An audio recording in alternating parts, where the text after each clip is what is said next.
So further, if we analyze that the purpose of the creation of the human being is to worship Allah subhanahu wa ta'ala. And when we worship Him, we benefit. It helps us.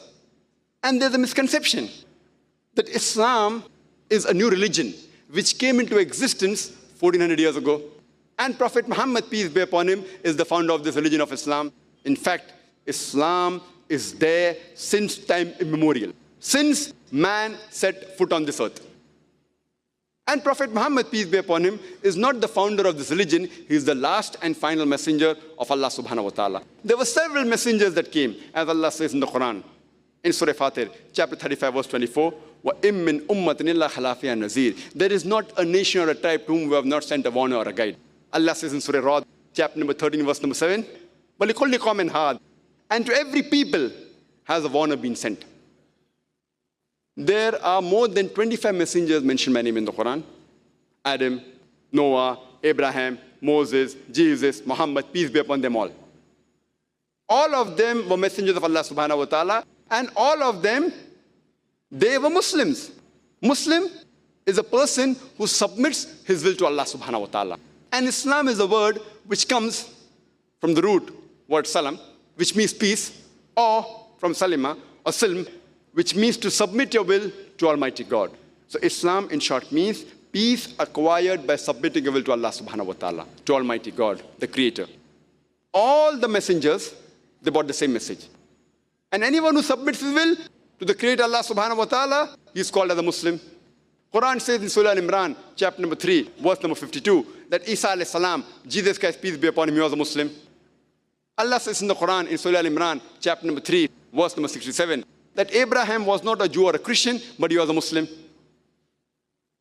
And since our Creator is one, humankind is one, even the religion should be one. That's the reason Allah says in the Quran, in Surah Al-Imran, chapter number 3, verse number 19, Inna Dina Indallahi al-Islam. The only religion acceptable in the sight of Allah subhanahu wa ta'ala, it is Islam, which is peace acquired by submitting your will to Allah subhanahu wa ta'ala. And Allah repeats the message in Surah Al-Imran, chapter number 3, verse number 85, that if anyone desires any other religion besides Islam, it will never be accepted of him. And in the Akhirah, he will be among the losers. Since our Creator is one, humankind is one, the religion is also one, and all the prophets teach the same message of submitting your will to Almighty God, worshipping Him alone and no one else. And Allah says in the Quran, in Surah Bayyana, chapter number 98, verse number 7, that those who have faith and do righteous deeds, they are the best of creation. Here Allah subhanahu wa ta'ala calls the human beings the best of creation. The greatest, there are many greater creation like the heaven, the earth, but the best of creation is the human being because we have a free will. And if with that free will, we obey the commandment of Allah subhanahu wa ta'ala, we reach the best of creation, highest. We are better even than the angels because angels don't have a free will. Human beings have a free will, and then if you obey the commandment, we become superior to the angels.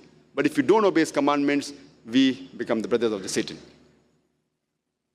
So the human beings are the best creation of Allah subhanahu wa ta'ala.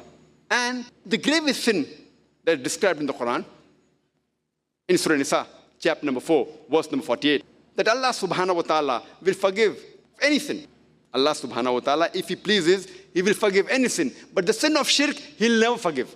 Allah repeats the message in Surah Nisa, chapter number 4, verse number 116, that Allah subhanahu wa ta'ala, if He pleases, He will forgive any sin. But the sin of associating partners with Him, He shall never forgive. The greatest sin for the human being is associating partners with Allah subhanahu wa ta'ala, worshipping anyone besides the one true God, Allah subhanahu wa ta'ala. And one of the qualities of Allah subhanahu wa ta'ala is love. And as I mentioned, that Allah subhanahu wa ta'ala, He loves His creation. And because He loves us, with His grace, He has given us all this ni'mah.